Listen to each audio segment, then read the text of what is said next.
निवडणुकीशी संबंधित opinion poll आणि फोरकास्टर लोकपोल या संस्थेने आगामी विधानसभा निवडणुकांच्या पार्श्वभूमीवर महाराष्ट्रातील जिल्ह्यामध्ये ताजे सर्वेक्षण केले आहे। महाराष्ट्र विधानसभा निवडणुकीत विरोधी आघाडी म्हणजेच महाविकास आघाडी आणि भारतीय जनता पक्ष नेतृत्वाखालील एनडीएचा राजकीय पराभव करू शकते। लोकमतच्या निवडणूक सर्वेक्षणातून हा अंदाज वर्तवण्यात आला आहे।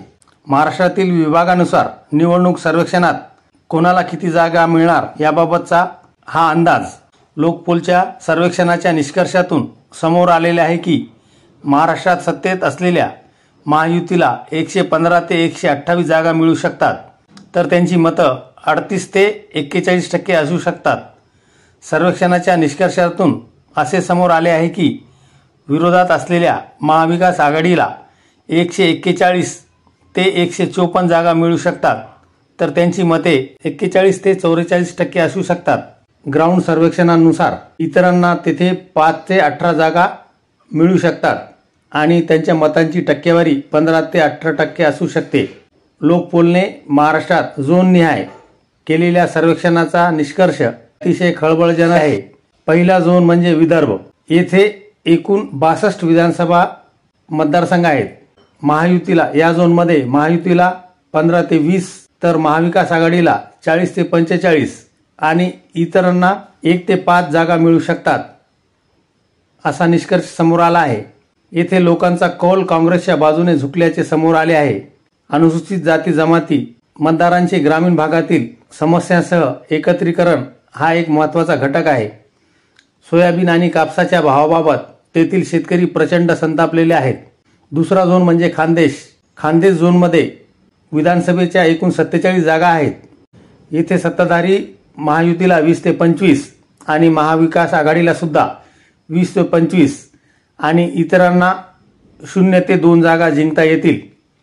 खानदेशातील एसटी पट्टा महाविकास आघाडीला पाठिंबा देत आहे, परंतु उर्वरित प्रदेशात राष्ट्रीय स्वयंसेवक संघाचं मजबूत नेतृत्व आणि उपस्थिती महायुतीला मदत करत आहे। मात्र कांदा लागवड करणारे शेतकरी सध्याच्या सरकारवर नाराज आहेत, त्यामुळे त्यांचा कौल महाविकास आघाडीला जाऊ शकतो। तिसरा झोन म्हणजे ठाणे कोकण। या भागात विधानसभेच्या 39 जागा आहेत। तेथे महायुतीला 25 ते 30 जागा मिळू शकतील, तर महाविकास आघाडीला 5 ते 10 जागा आणि इतरांना 1 ते 3 जागा मिळू शकतील असा अंदाज वर्तवण्यात आलेला आहे। या भागात महाविकास आघाडीचे नेतृत्व फारसे मजबूत दिसत नाही, त्यामुळे कोकण पट्टा महायुतीचा गड आहे। दरम्यान उद्धव ठाकरे यांच्या नेतृत्वाखालील शिवसेना, शेकाप आणि CPIMच्या प्रभावामुळे देखील महाविकास आघाडी प्रासंगिक बनली आहे। चौथा झोन म्हणजे मुंबई। या भागात विधानसभेच्या 36 जागा आहेत। सत्ताधारी महायुतीला 10 ते 15, महाविकास आघाडीला 20 ते 25 आणि इतरांना 0 ते 1 जागा मिळू शकते।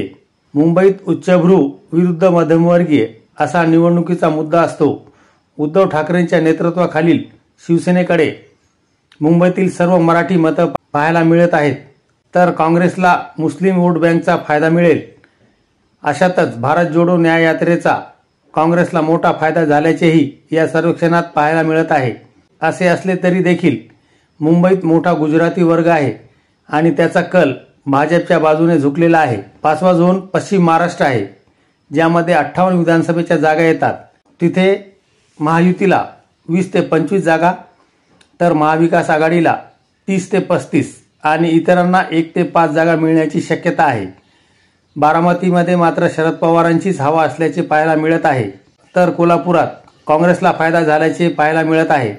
शेवटचा आणि 6वा झोन म्हणजे मराठवाडा। येथे विधानसभेच्या 46 जागा आहेत। महायुतीला 15 ते 20 तर महाविकास आघाडीला 25 ते 30 आणि इतरांना 0 ते 2 जागा मिळू शकतात। मराठी मतं सध्या जास्तीत जास्त महाविकास आघाडीच्या बाजूने झुकल्याचे पाहायला मिळत आहे। इथेही शेतकऱ्यांचे अनेक प्रश्न आहेत, जे सध्या सत्तेत असलेल्या महायुती सरकारला फटका देऊ शकतात। एकंदरीत या सर्वेक्षणामुळे राजकीय क्षेत्रात खळबळ उडाली असून महाविकास आघाडीमध्ये आनंद तर महायुतीमध्ये चिंतेचे वातावरण पसरलेले आहे।